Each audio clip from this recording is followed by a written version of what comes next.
Vale a pena, né? Muito bom, participação.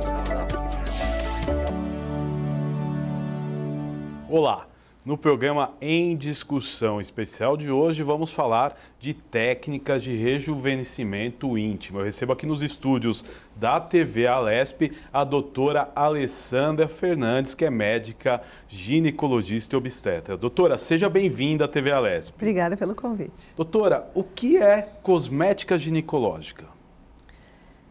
A cosmética ginecológica hoje em dia é considerado alguns procedimentos que visam a estética íntima. Então, existem técnicas de clareamento, a laser ou por peelings, existem técnicas de injeção de ácido hialurônico para deixar a região íntima com mais turgor, com aspecto de mais jovem, né?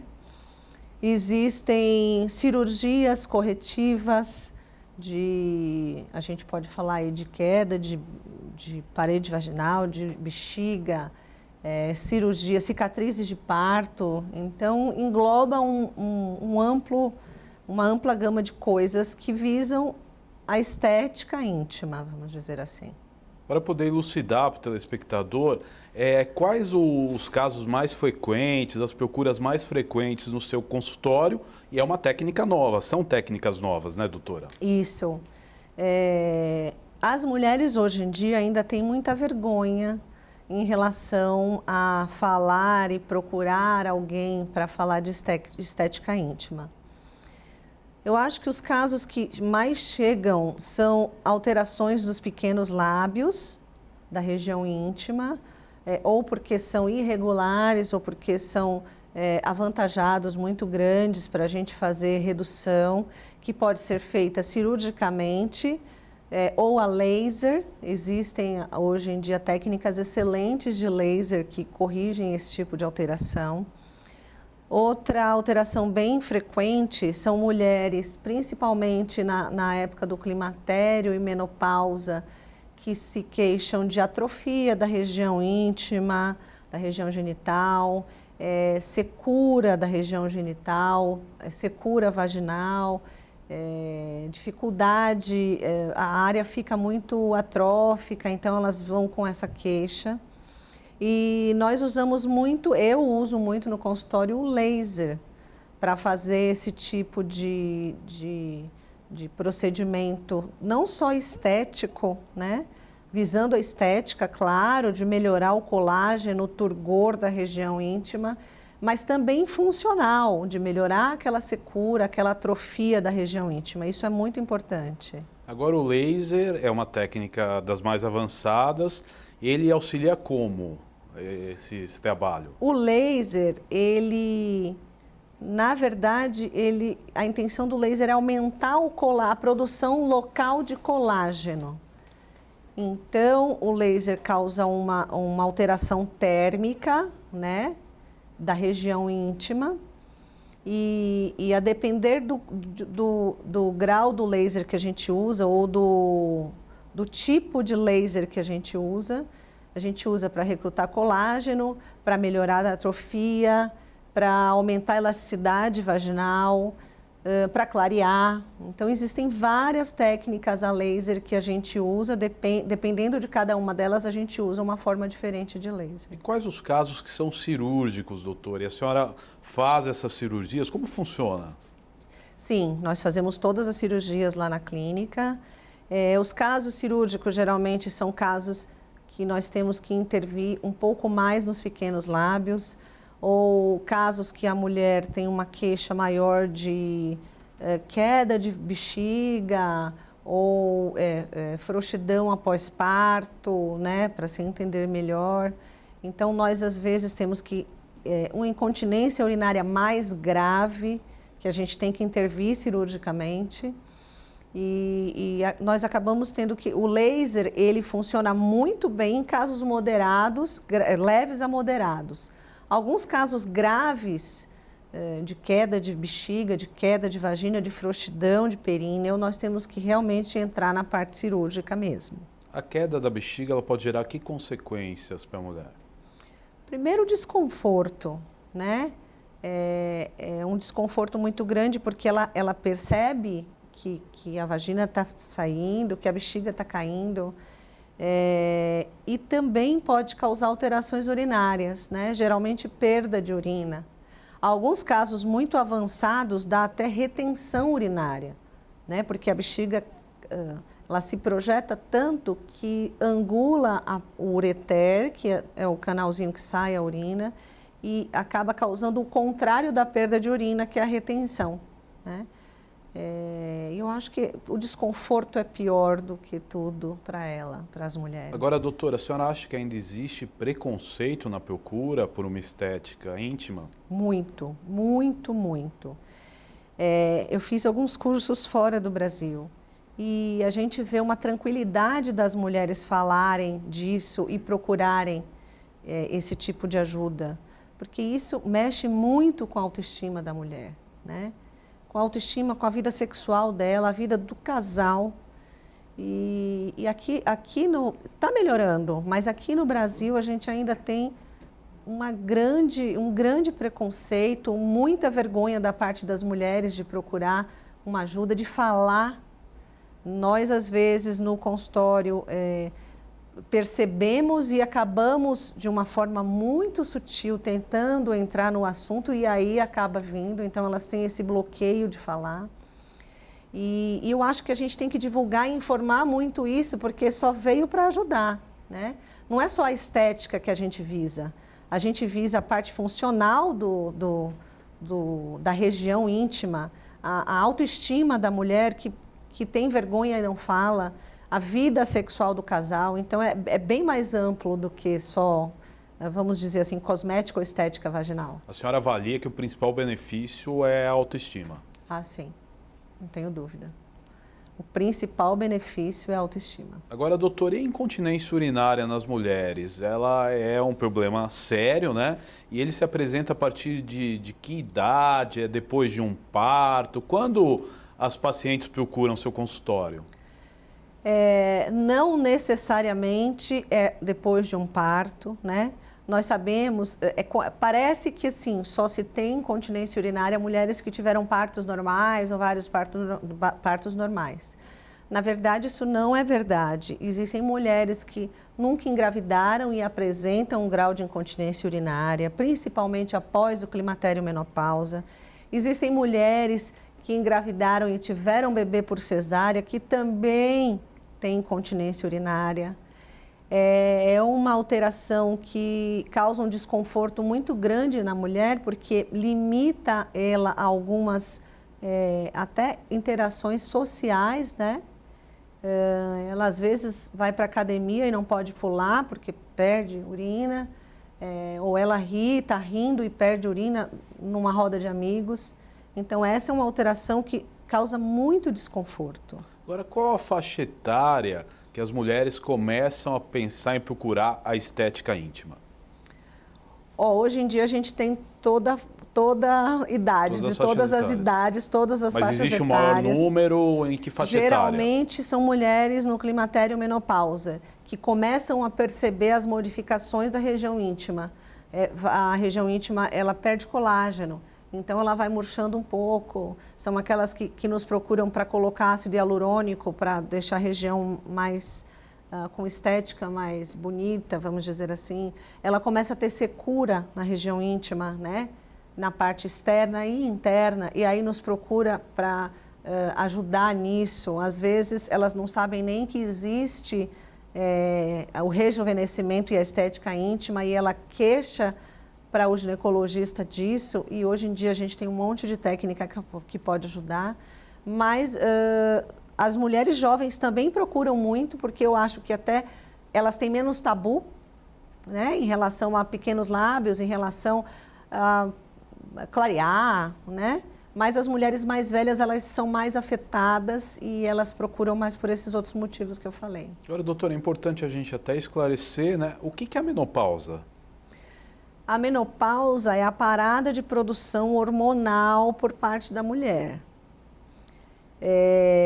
Existe um advento, principalmente há um tempo atrás, se tirava muito útero, né? fazia cirurgia para tirar útero por mioma, tirar útero porque está crescido. Hoje em dia é um pouco menos invasivo essa parte aí. E a mulher dizia que entrou na menopausa aos 30 anos porque tirou o útero. Na verdade, se ela tira o útero e mantém os ovários funcionando e os ovários estão produzindo hormônios, ela não tem uma menopausa de hormônio, ela para de menstruar porque tirou o útero, né? Então é muito importante entender que a menopausa é a parada de produção hormonal pelos ovários, né? É quando a mulher tem queda de hormônio por falta de produção. E que aí vem todos aqueles sintomas enormes que incomodam. Quais são os tanto. sintomas? É importante a gente salientar. O que mais incomoda a mulher, mas o que menos repercute na vida dela são os calores, né? Quer dizer, repercute na vida dela, na verdade, repercute na vida dela pelo convívio diário, mas não é o que nos preocupa, né? Os calores que incomodam tanto. Na verdade, a mulher na menopausa, ela perde a produção hormonal, então ela tem, primeiro, toda essa parte que eu falei da região íntima, né? Ela tem atrofia, ela tem secura, ela perde colágeno, ela tem uma queixa muito grande de diminuição de libido, de dificuldade de relação sexual, de queda, às vezes, nessa faixa etária da menopausa, pode aparecer a queda da bexiga e a incontinência urinária, porque a sustentação, que era o colágeno, foi perdida e aí ela realmente começa a ter esse tipo de queixa. Existe perda de massa óssea, existe alterações metabólicas com aumento de colesterol, né? Acúmulo de gordura em determinadas regiões, alterações de unha, de cabelo, de pele, é um mundo de alterações, alterações de humor, alterações de sono, depressão ou agitação, ou insônia ou sonolência demais. É um mundo de queixas. E a menopausa, ela começa a apresentar sintomas a partir de que idade? É variável? Depende da primeira menstruação? Como funciona isso? É bem variável. Nós costumamos falar que a menopausa pode ocorrer, geralmente, na grande maioria das mulheres, entre 45 e 55 anos. Claro que tem algumas que entram na menopausa aos 43 e outras aos 57, mas essa faixa de 45 a 55 é a faixa mais comum da mulher começar a apresentar os sintomas de climatério e menopausa. E o que temos em relação a tratamento? O que pode diminuir o sofrimento das mulheres nessa fase? Nós temos vários tipos de tratamentos medicamentosos, né, que vão melhorar muito ela passar por essa fase. E principalmente os hormônios, né? Hoje em dia nós temos técnicas de reposição hormonal seguras, com baixas doses, que vão deixar ela muito melhor, vai tirar alguns desses riscos que eu falei, o desconforto, né? Vai melhorar o humor. Então a gente tem essa parte de reposição hormonal mesmo, que tem muitas mulheres que não gostam, não querem, porque ainda tem medo. Quais os efeitos colaterais disso? É um preconceito por falta de informação? Por que as mulheres, na maioria, não querem fazer a reposição hormonal? Geralmente ela fala que não quer fazer reposição hormonal porque ela tem medo de câncer. É a queixa maior. E é verdade isso, doutora? Há um risco maior? Existe um risco um pouco maior, dependendo da história da mulher, né, de desenvolver câncer de mama. Mas depende muito do histórico da mulher. Se é uma mulher rígida, que não tem nenhum caso na família, que não tem precedente de nenhuma doença das mamas, que fez os marcadores e não apareceu nada, essa mulher pode fazer reposição hormonal tranquilamente. Eu costumo falar que existem coisas que são piores se você deixa de fazer reposição hormonal, como uma chance maior de derrame e infarto, do que se você fizer uma reposição hormonal. A gente tem que colocar na balança cada mulher, se ela pode ou deve fazer a reposição, né? Então, tem algumas que têm contraindicação, poucas, mas existem aqueles casos que a gente não deve repor hormônio. A grande maioria das mulheres, na minha opinião, se beneficia muito com a reposição hormonal.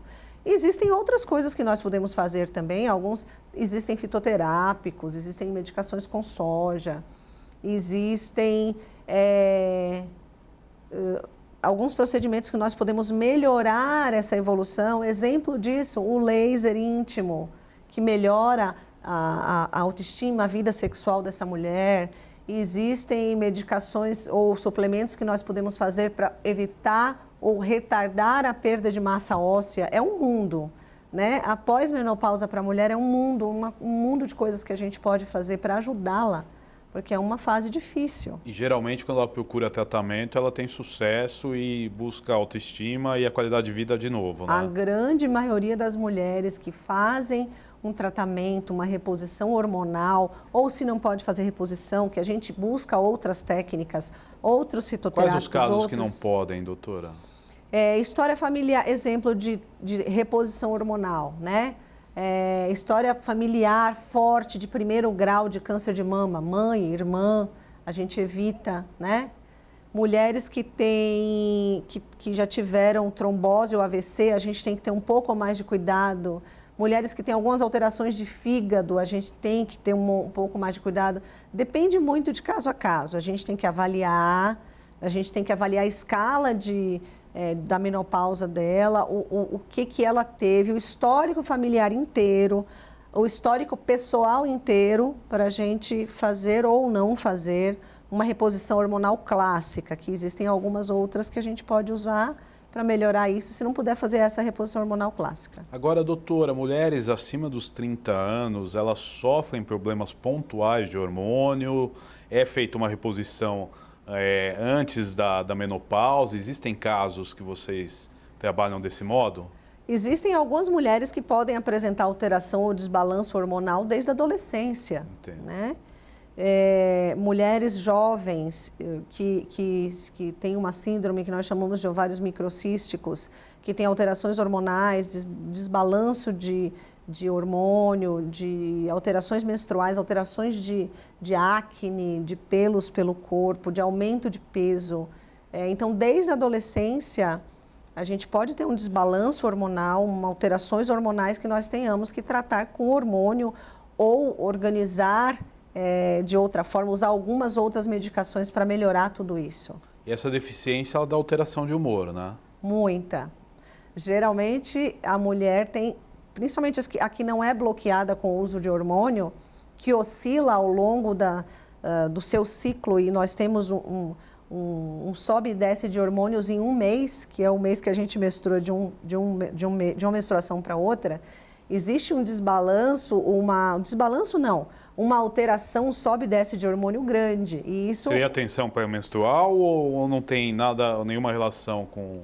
Tem, com hormônio, com certeza. Aqueles 10 dias, 7, 10, 15 dias em algumas mulheres prévios à menstruação, que ela tem uma alteração, uma irritabilidade maior, isso é explicado hormonalmente, não é frescura, não é mentira, tá? Isso é explicado hormonalmente. Então, as mulheres que não usam nenhum tipo de hormônio, que tem o seu ciclo hormonal natural, sem usar nenhuma medicação, ela tem essa alteração, esse sobe e desce de hormônios, que pode causar alterações de humor, pode causar TPM, irritabilidade, tudo isso, é verdade. Agora, doutora, esse tipo de tratamento, por exemplo, reposição hormonal e também a estética, ele só é disponível na rede particular ou nos convênios? O SUS não oferece nenhum tipo de tratamento ou oferece alguns tipos? Sim, oferece. O SUS oferece em relação à parte de reposição hormonal, de médicos para tratar essa parte de menopausa e climatério, sim, a gente tem ginecologistas que fazem isso pelo SUS. A parte voltada para estética e rejuvenescimento íntimo, a gente não tem o advento do laser, mas a gente tem cirurgias que não são puramente estéticas, como correções de incontinência urinária, correções de quedas de bexiga, alteração de períneo alargado, isso tudo a gente tem lugares no SUS que operam para fazer esse tipo de correção que incomoda a mulher. Agora, pessoas que, por exemplo, tiveram um câncer, tiveram alguma doença, elas procuram muito esse tratamento? As mulheres que tiveram câncer de mama ou câncer da região íntima que tem contraindicação a repor hormônio, ela tem uma queixa muito forte de alteração vaginal, de secura da região íntima, de alteração de vida sexual, porque elas não podem usar hormônio, porque elas fizeram um tratamento quimioterápico ou radioterápico e elas procuram para a parte funcional e não estética, né? E isso é uma coisa que eu faço muito no consultório. O laser para a parte de rejuvenescimento vaginal, né? A gente usa o laser e o resultado é fantástico de como essa região íntima, a vagina, volta a ter lubrificação e volta a ter elasticidade. E a partir de uma sessão a gente já vê a diferença, mas o ideal é que nós façamos 3 a 4, né? Mas na primeira sessão, 15 dias depois, você já vê a grande diferença. Isso melhora absurdamente a qualidade de vida dessa mulher. Doutora, e a uroginecologia? O que é, como funciona? A uroginecologia é a parte que cuida da bexiga, da perda de urina, do assoalho pélvico como um todo. Nós também temos na clínica um especialista que faz isso, que é a doutora Lilian, ela vem aqui conversar mais para frente um pouco. E essa parte que cuida do assoalho pélvico, da perda de urina, das alterações urinárias da mulher, que faz a cirurgia para correção disso tudo. Isso engloba a uroginecologia. Agora, doutora, um outro fator. Quais as doenças que acometem a mulher nessa idade relativas ao sistema reprodutor? Nessa idade... A partir dos 40 anos... ela começa a ter, querendo ou não querendo, algumas alterações que podem acontecer, alterações menstruais, por já começar o desbalanço discreto de hormônios. Ela começa a ter alterações, às vezes, de trofismo, então ela refere que começa a ficar não atrofia, óbvio que não atrófico como pós-menopausa, né? Mas ela queixa já de uma secura, e aí já está indicado a gente começar até o tratamento a laser, porque quanto antes a gente começa, menos ela vai repercutir isso, a gente mantém uma região íntima saudável até antes de deixar entrar na menopausa, deixar atrofiar para depois começar a tratar. Ela tem queixas, às vezes, de redução de libido, de dificuldade na vida sexual, na vida do casal. Ela pode ter algumas queixas em relação à secura de pele, cabelo, unhas. Aí a gente já começa a entrar... Tudo isso, hoje, a maior tecnologia que tem disponível é o laser, é isso? Para a região íntima, em relação a isso, é uma das excelentes técnicas que a gente tem. Associado aos hormônios ou só a técnica de laser? Sempre que a gente pode, é bom associar hormônio. Mas naqueles casos que eu falei que é muito difícil, que a gente não pode, que a gente fica bloqueada de usar hormônio, o laser tem um resultado maravilhoso. Em relação, que eu falei, à secura, aquela parte de atrofia, é sensacional, realmente. Agora, doutora, e na terceira idade, quais as ferramentas, né, que a mulher tem para ter um envelhecimento saudável já na terceira idade que ela chegou? O que ela deve fazer? Uma das coisas que eu gosto sempre de orientar é que nunca seja sedentária, né? Porque o exercício físico ele vai ajudar a melhorar o humor, o exercício físico ele vai ajudar a melhorar a massa óssea, a musculatura, a flacidez, e em relação a tudo, inclusive a parte de assoalho pélvico, a parte de região íntima mesmo, né? Alimentação sempre saudável. Existem algumas medicações, alguns suplementos que nós podemos usar para melhorar essa mulher, né? Sempre tratar pontualmente a queixa dela. Então, se é uma alteração de humor, uma depressão, a gente tem que focar no tratamento. Se é uma queixa maior de estética ou parte funcional íntima, aí nós temos o advento de hormônio local ou do laser. Se ela tem uma queixa cirúrgica, de queda de útero, queda de vagina, nós temos a cirurgia. Então, a gente tem uma gama de coisas para ajudar a mulher a partir dos 50 anos, que a gente fala 50, que é mais ou menos isso, né? Climatério, menopausa. Doutor, estamos chegando aos momentos finais deste nosso programa. Eu gostaria que a senhora deixasse uma mensagem para a telespectadora que nos assiste. Como vencer esse preconceito, o medo de procurar uma estética íntima? Eu acho que a primeira coisa que a mulher tem que fazer é identificar que aquilo não está satisfazendo ela ou que ela está incomodada com aquilo, não só funcionalmente como a parte de estética. Sempre conversar com o seu ginecologista, né? E hoje em dia nós temos vários profissionais no mercado que trabalham com essa área de rejuvenescimento íntimo e estética.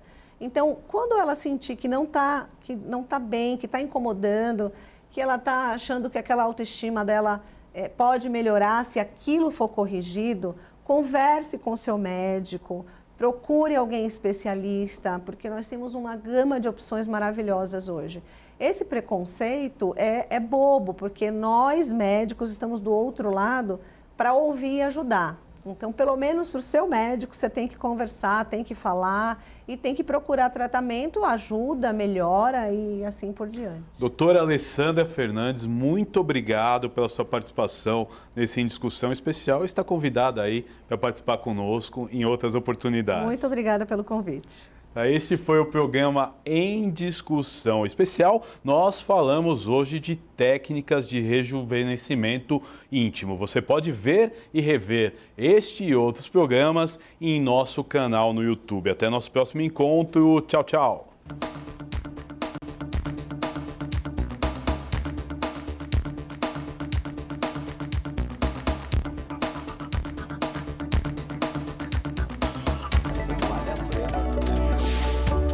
Passa.